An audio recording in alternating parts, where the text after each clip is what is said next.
새해부터 뉴욕시 교통 혼잡세가 9달러로 낮춰 시행됩니다. 뉴욕시 세입자들은 앞으로 부동산 중개 수수료를 부담하지 않게 됐습니다. 강원 원주시 해외시장 개척단이 뉴욕에서 수출 상담회를 열고 미국 시장 판로 확대에 나섰습니다.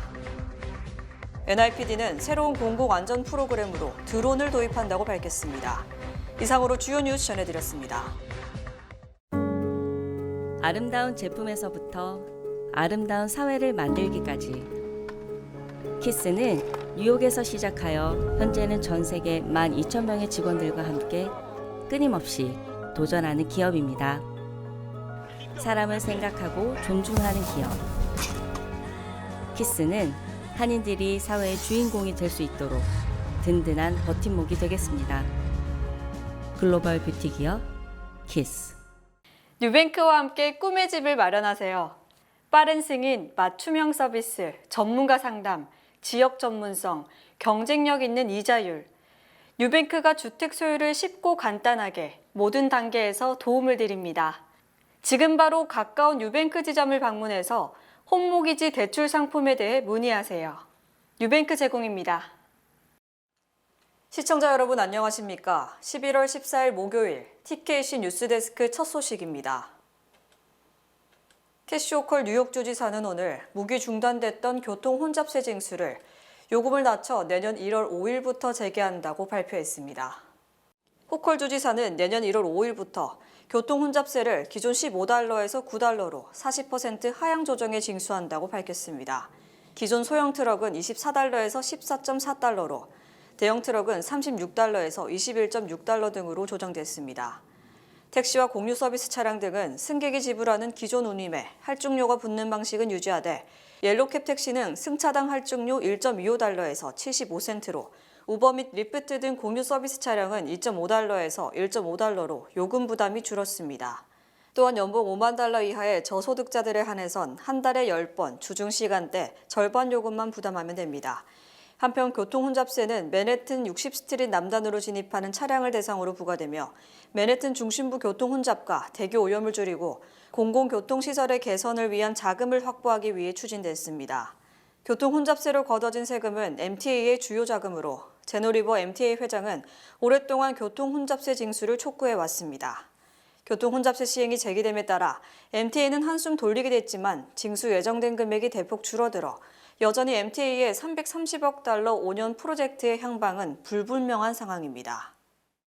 앞으로 주거용 부동산을 임대하는 세입자들은 중개 수수료 부담을 덜게 됐습니다. 뉴욕시의회는 어제 본회의를 열고 아파트 중개 수수료 세입자 전가 금지 조례안을 통과시켰습니다. 이번 조례안은 그동안 관행적으로 세입자에게 전가됐던 주거용 부동산 중개 수수료를 중개인을 고용한 당사자가 지불하도록 한다는 내용의 골자입니다. 이 조례안은 시장 서명을 거쳐 법제화되면 180일 후 시행됩니다.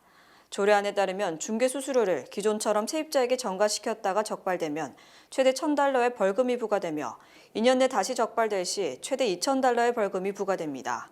이와 함께 임대인은 임대 계약서나 임대료 외 보증금과 첫 달 임대료 등 입주 전 지불해야 하는 총 비용을 명확히 공개해야 한다는 내용도 포함됐는데 이를 위반할 경우 최대 $500의 벌금이, 2년 내 또 위반할 시 $1,000의 벌금이 부과됩니다.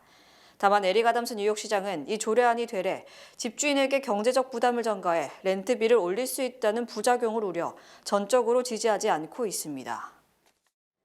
강원 원주시에서 우수한 제품을 생산하는 중소기업들이 뉴욕에서 수출 상담회를 열고 미국 시장 진출을 본격화했습니다. 강원 원주시가 주최하고 강원특별자치도 경제진흥원이 주관한 이번 수출 상담회는 10개 기업이 참가해 현지 바이어들로부터 큰 호응을 얻었습니다. 13일 오전 10시부터 오후 4시까지 플러싱 디모스 연회장에서 진행된 수출 상담회에 의료기기, 식품, 뷰티, 친환경 목재, 방수 여행용품 등 다양한 제품들이 소개됐습니다. 기존의 인조 목재나 천연 목재로 데킹 시스템을 많이 만들어서 설치를 했는데 기존 제품들의 문제점이 너무 많아서 그런 문제점들을 해결하고 시민들이나 국민들이 쓰기에 용이하고 편안한 그런 질 높은 그런 제품을 가지고 미국 시장에 도전하기 위해서 미국에 왔습니다. 저희 방수팩 같은 경우는 이런 지퍼 이제 롤 방식을 제일 처음으로 도입해서 저희가 만들기 시작했고요. 방수가 정말 너무 완벽하게 잘 되고 또 에어백을 처음 넣은 제품이다 보니까 그래서 물속에서도 잘 뜨고 그래서 잃어버릴 염려가 없어서 여기 오면은 많은 이제 뭐 한인분들이나 아니면 외국분들의 뭐 바이어들을 좀 전문적으로 만날 수 있어서 항상 해오고 있습니다. 강원 원주시는 지난해에 이어 올해 두 번째로 지역의 우수한 제조 및 생산 업체들을 뉴욕 현지 바이어들에게 적극 홍보할 수 있는 자리를 마련했다며 이번 상담회를 통해 원주시 중소기업들의 판로 확대와 수출 증대를 기대한다고 밝혔습니다. 원주시는 의료기기와 자동차 부품 산업, 특히 불닭볶음면을 생산하는 삼양식품 공장이 원주시에 위치한 결과 식품 산업에서도 우수한 수출 실적을 기록했습니다. 원주시는 미국 시장 진출을 공고히 해 원주시 수출 15억 불 달성을 위해 최선을 다할 것이라고 다짐했습니다.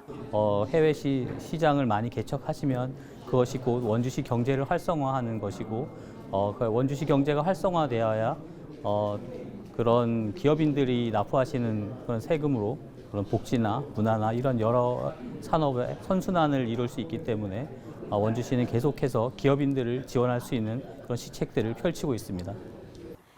한편 올해 강원도 수출액이 역대 최고인 22억 달러를 돌파한 가운데 18개 시군 중에는 원주시가 전체 수출액의 37%인 8억 1,300만 달러를 차지해 가장 큰 이익을 담당했습니다.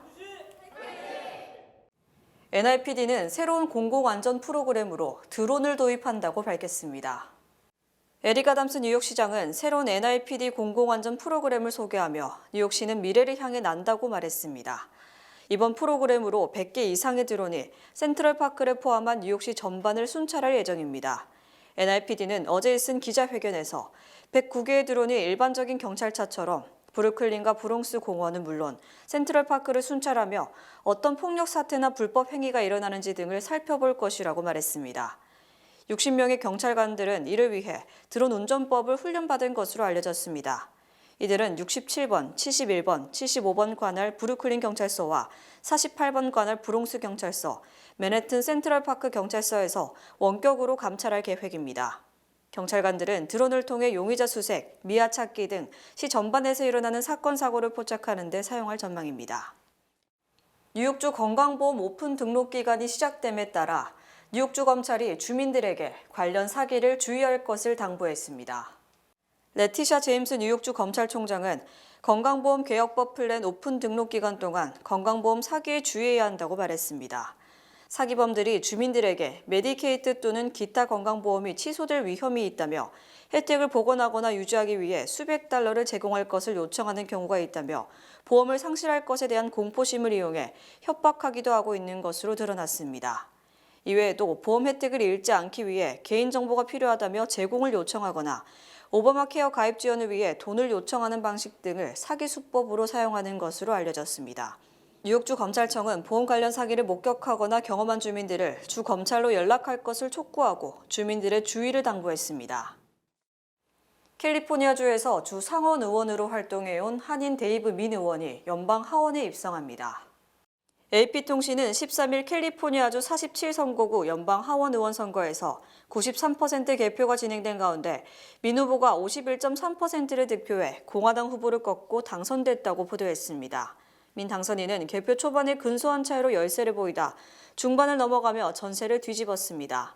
그가 당선된 선거구는 로스앤젤레스 남쪽 오렌지 카운티에서 한인들이 특히 많이 거주하는 어바인을 비롯해 헌팅턴 비치와 라구나 비치 등 해안의 부촌을 포함합니다. 민 당선인은 미국에서 태어나 하버드 법대를 졸업한 한인 이민 2세대 정치인입니다. 한편 같은 캘리포니아주에서 3선에 도전한 한인 미셸 스틸 의원 선거에서는 개표를 진행할수록 한층 더 초접전을 벌이고 있어 현재까지 승자가 발표되지 않았습니다. 스틸 의원과 상대 후보 사이 격차는 지난주 금요일 7,590표에서 14일 오전까지 349표로 줄어 스틸 의원이 매우 근소한 차이로 앞서고 있습니다.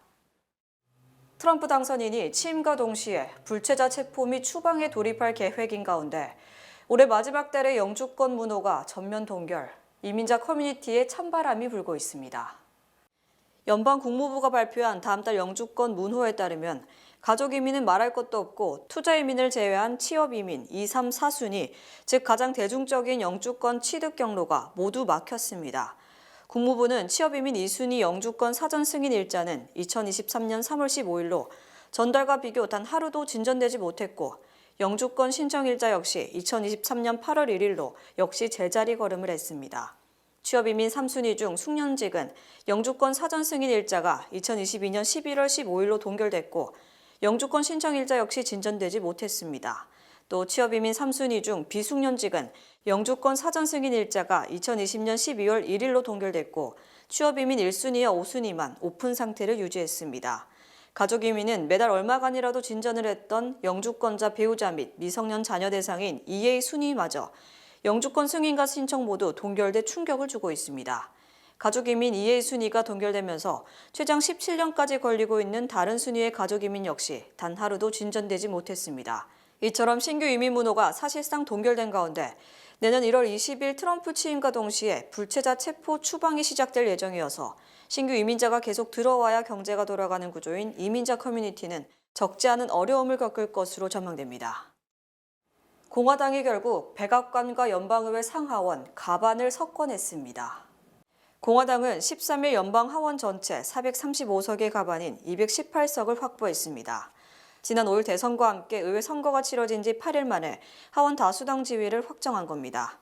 이에 따라 중간선거 전까지 최소 2년 동안은 트럼프의 국정 운영이 수월할 것이라는 전망입니다. 감세, 국경장벽 건설, 대규모 불법 이민자 추방, 건강보험 개혁법 개정 등 핵심 공약을 실행하는 데 여당 다수 의회의 전폭적 협력을 기대할 수 있게 된 겁니다. 하지만 도널드 트럼프 대통령 당선의 장악력이 아직은 완전하지 않은 형국입니다. 연방 상원 공화당의 저항 기류가 불안 요소 중 하나입니다. 트럼프 당선인이 차기 법무장관으로 지명한 맥 게이츠 연방 하원 의원과 전날 국방장관으로 지명한 피터 헤그세스 폭스뉴스 진행자를 두고 민주당은 물론 공화당 내에서도 반대 의견이 쏟아지고 있습니다. 트럼프 당선인이 지명자를 의회 동의 없이 임명할 수 있게 하는 휴회 인준 권한 등을 공개적으로 의회에 요구해 공화당 일각에서는 불만이 나오는 것으로 알려졌습니다. 트럼프 당선인이 2기 내각 인선에 속도를 내고 있는 가운데 플로리다주 출신 연방의원들을 대거 기용, 플로리다주 반상회라는 비판이 제기되는가 하면 일부 인사는 전혀 전문성이 없다는 혹평을 낳고 있습니다. 트럼프 당선인이 13일 차기 법무장관으로 맥 게이츠 연방 하원 의원을 지명해 민주공화 양당에서 불만이 쏟아지고 있습니다. 게이츠 지명자는 트럼프 당선인이 정계에 막 진출했을 때부터 그를 지지했던 열혈한 친트럼프 정치인으로 꼽힙니다. 플로리다 정계의 거물인 부친의 영향 속에 대를 이어 정치를 하고 있는 게이츠 지명자는 뛰어난 언변과 저돌적 추진력을 앞세워 승승장구해왔지만 법 집행의 최고 책임자 자리에 걸맞은 인물인지에 대해서는 논란이 적지 않습니다. 그는 2008년 음주운전 혐의로 체포된 이력이 있으며 2017년에는 17세 소녀를 상대로 성매수를 한 혐의로 조사를 받은 적도 있습니다. 플로리다 출신 게이츠와 더불어 트럼프 당선인은 13일 당초 예정대로 국무부 장관의 강경 반중 인사로 잘 알려진 마르코 루비오를 임명했습니다. 현재 트럼프 당선인이 내정한 장관 7명 중 2명이 플로리다주 출신 연방의원이며 백악관 주요 참모로 외교안보의 수장으로 불리는 국가안보보좌관 역시 플로리다주 연방의원으로 자신에 대한 충성도가 입증된 플로리다 출신을 대거 영입한 것으로 풀이됩니다. 트럼프 당선인은 2020년 대선 때 민주당 경선에 출마했던 하와이 출신 연방하원 의원 털시 가바드를 국가안보국장에 내정했고 환경보호청장에 민주당 아성인 뉴욕에서 트럼프 지지를 천명한 리 젤딘 전 하원 의원을 내정했습니다. 일론 머스크 테슬라 최고 경영자가 트럼프 정권 2인자 행세를 하자 트럼프 기존 측근이 머스크가 너무 설친다고 비판하는 등 트럼프 캠프 내부에서 치열한 핵의본이 쟁탈전이 벌어지고 있습니다. MBC 방송은 트럼프 당선인의 측근들 사이에서 머스크의 행동이 위험 수위에 도달했다는 공감대가 확산되고 있다고 보도하고 머스크가 트럼프의 문고리를 잡다시피 하면서 정권 인수 작업에 참견하는 등 마찰이 커지고 있다고 전했습니다. 익명의 측근은 MBC 인터뷰에서 머스크가 마치 자신이 공동 대통령이라도 되는 것처럼 행동하고 그 같은 대우를 바라고 있다고 비판, 트럼프 머스크 공동정부라는 관측에 힘을 실어주고 있습니다. 또 다른 측근도 머스크가 세상의 모든 사안에 대해 자신이 전문가고 세상 만사를 잘 아는 사람으로 인정받길 원한다. 트럼프의 공약이 아닌 자신의 생각을 실현하려는 야심을 갖고 있다고 비판했습니다. 이와 관련 트럼프 당선인은 당선 직후 머스크를 슈퍼 천재라고 치켜 세운 데 이어 어제 말하라고 자택에서도 머스크를 극찬하는 등 무한 신뢰를 보내고 있습니다. 하지만 권력을 두 개로 나눌 수 없다는 점에서 결국 머스크가 과도하게 권력 분점을 요구할 경우 결국 트럼프는 머스크를 쳐낼 것으로 전망됩니다. 트럼프 당선인은 머스크는 자기 집에 돌아가지 않으려 한다. 나도 어떻게 할 수가 없다고 말한 것으로 알려졌고 이는 머스크에 대한 신뢰인 동시에 머스크가 너무 자신에게 달라붙고 있다는 경고로 풀이됩니다. 한편 트럼프의 손녀 카이 트럼프는 SNS에 머스크와 함께 찍은 사진을 올리고 머스크가 삼촌의 지위를 획득했다고 소개했습니다. 해리스 캠프가 오프라 윈프리, 알 샤프턴 목사 등에게 거액을 지급한 데 이어 유명 가수 비욘세에게도 $10,000,000를 지급한 것으로 알려져 금권 선거 의혹이 일파만파로 확산되고 있습니다. 폭스뉴스 등은 대선 기간 중 텍사스주 휴스턴에서 해리스 지지 연설을 했던 인기 가수 비욘세가 해리스 캠프로부터 $10,000,000를 받았다는 소문이 확산되고 있다고 보도했습니다. 폭스뉴스 등은 비욘세가 4분 지지 연설 대가로 $10,000,000를 받았나 등의 제목의 기사를 통해 $10,000,000가 해리스 지지 대가였을 가능성을 제기했습니다. 특히 비욘세 외에 메간 디 스탈리온이 $500,000, 리조가 $230,000, 에미넴이 $180,000,000를 받았다며 연예인 이름과 액수가 구체적으로 언급되고 있습니다. 이에 앞서 해리스 캠프는 토크쇼의 여왕 오프라 윈프리가 인터뷰 형식의 선거운동 프로그램을 제작해준 것과 관련 두 차례에 걸쳐 각각 $500,000씩 $100,000를 지급한 것으로 드러났습니다. 또 MSNBC 방송과의 인터뷰 때 대담자로 나섰던 알 샤프턴 목사는 인터뷰 이전 자신의 재단을 통해 해리스로부터 거액을 받은 것으로 확인돼 돈을 받고 해리스에게 유리한 인터뷰를 해줬다는 의혹이 일고 있습니다. 폭스뉴스 등은 보도에 대해 해리스 캠프는 비욘세 $10,000,000 등이 사실이 아니라고 주장했으나 오프라 윈프리와 알 샤프턴 목사에게 거액을 지급한 사실이 확인되면서 다른 연예인들에게도 거액을 지급했다는 의혹도 눈덩이처럼 커지고 있습니다. 한편 해리스 캠프는 선거자금 결산 결과 $20,000,000 이상의 빚을 진 것으로 드러났고 캠프 직원들은 마지막 2주간의 임금을 받지 못한 것으로 알려지면서 내부 고발이 잇따르고 있습니다. 지난달 소비자 물가지수는 경제 전문가 예상치에 부합했지만 주거비와 교통비가 폭등, 물가 불안 우려가 여전하다는 분석을 낳고 있습니다. 연방노동부는 지난달 소비자 물가지수가 전년보다 2.6% 상승했고 9월보다는 0.2% 오르는 등 비록 소폭이지만 물가 오름세가 계속됐다고 밝혔습니다. 이는 지난 9월 전년 대비 2.4% 상승한 것과 비교해도 소폭 오른 것이며 특히 변동성이 큰 식품과 에너지를 제외한 근원 소비자 물가지수가 전달보다 0.3%, 전년보다 3.3% 각각 올랐습니다. 지난달 소비자 물가지수는 경제 전문가의 예상치에 정확히 부합했으나 렌트비 등 주거비는 전년보다 4.9%나 상승했습니다. 특히 주거비 중 렌트비는 4.6% 상승한 반면 내 집을 가진 사람들의 모기지 비용은 5.2%나 오른 것으로 집계됐습니다. 또 자동차 보험료는 무려 14% 올랐고 정비 비용은 5.8%, 항공료는 4.1% 상승하면서 전체적인 교통비가 8.2% 급등했습니다. 이에 대해 월스트리트저널은 지난달 물가가 다시 오름세를 기록하면서 연준이 다음 달에도 금리를 내릴 명분이 생겼다며 12월 18일 추가로 0.25% 인하를 점쳤습니다. 따라서 연준은 지난 9월 0.5%포인트 비컷, 지난 7일 0.25%포인트 인하에 이어 다음 달 다시 한번 0.25%포인트를 내리면 올해 내 1% 금리를 내리게 됩니다. 이처럼 금리 인하 가능성이 커짐에 따라 부동산 구매 희망자 등은 모기지 금리가 더 내릴 것으로 예상하고 주택 구매 등을 더 늦추고 있습니다. 지난해 한국의 해외 투자 중 43%가 미국에 집중됐으며 대미 수출 중 원자재나 부품 등 중간재가 전체의 절반을 차지했습니다. 한국수출입은행은 지난 2017년부터 올해 2분기까지 한국의 글로벌 투자 금액이 계속 증가하고 있으며 지난해 해외 투자 중 43%가 미국으로 흘러갔다고 밝혔습니다. 수출입은행은 트럼프 일기인 2017년부터 2020년 대미 투자액은 $150억 내외를 기록했으나 2021년 바이든 행정부 첫 해에는 $279억 3천만 달러로 2배 가까이 늘었다고 설명했습니다. 또 2022년 $295억, 2023년 $280억 4천만 달러를 기록했고 올해도 2분기 동안 $124억 달러로 집계됐습니다. 한국의 해외 투자에서 미국이 차지하는 비중은 트럼프 일기 때는 20% 정도에 머물렀으나 바이든 취임 뒤인 2021년 36.3%, 2022년 36.1%를 기록했고 지난해는 43%로 치솟았습니다. 이처럼 대미 투자액이 급격히 증가한 것은 바이든 행정부가 반도체법, 인프라법, 전기차 보조금 등을 통해 미국 내 제조시설에 대한 보조금 및 세제 혜택을 제공하면서 국내 기업들이 앞다퉈 미국 공장 건설에 나섰기 때문으로 풀이됩니다. 또 대미 수출은 2017년 686억 달러에서 지난해 1157억 달러로 1.7배 늘었습니다.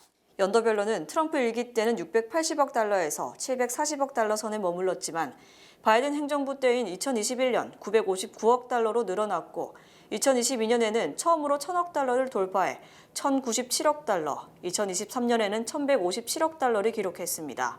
또 대미 수출 품목 중 원자재 등 중간재의 비중이 지난해 50.1%를 기록하는 등 트럼프 행정부와 바이든 행정부 등 8년 동안 계속 절반 이상을 차지했습니다. 한편 트럼프 당선인은 해외 투자 유치를 위해 외국 기업의 국민 혈세를 지원할 필요가 없으며 관세 등을 부과를 통해 투자를 유도할 것이라고 밝혀 한국 정부와 한국 기업이 이에 어떻게 대처할지가 주목됩니다. 미주 최대 한인은행에서 이제 아시아계를 대표하는 은행으로 도약하는 희망을 설계하는 전문가들의 은행 Bankers, Experts, Neighbors 뱅크 오브 호프가 지원합니다. 주요 단신 전해드립니다. 도널드 트럼프 미국 대통령 당선인의 성추문 입막음 돈 지급 사건 선고를 앞둔 재판부가 형량 선고에 대한 판단을 19일까지 미룬다고 밝혔습니다.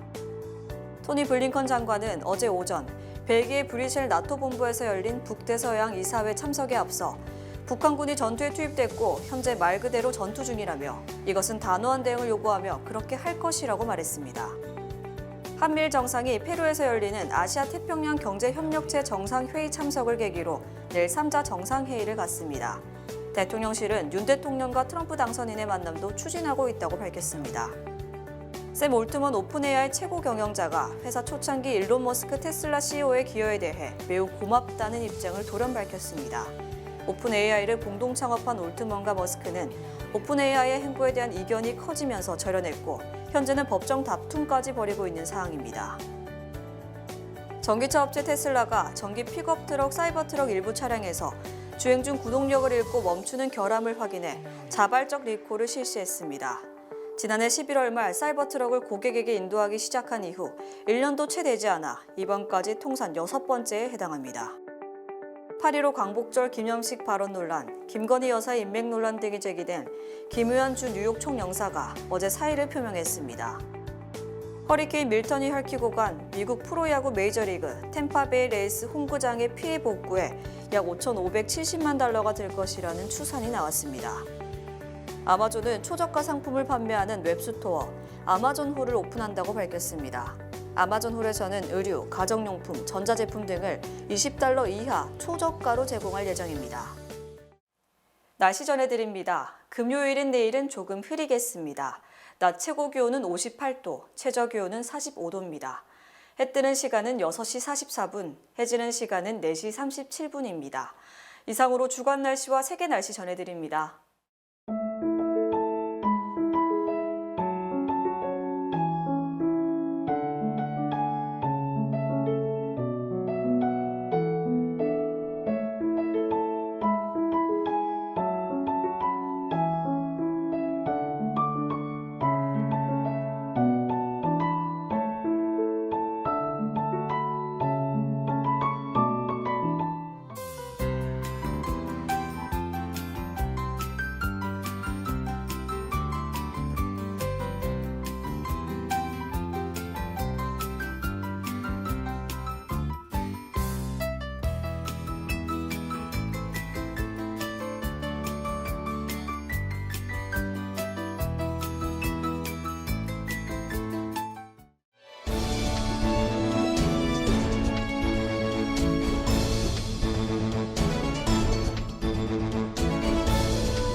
이상으로 11월 14일 목요일 TKC 뉴스데스크 여기서 마치겠습니다. 시청해주신 여러분 고맙습니다.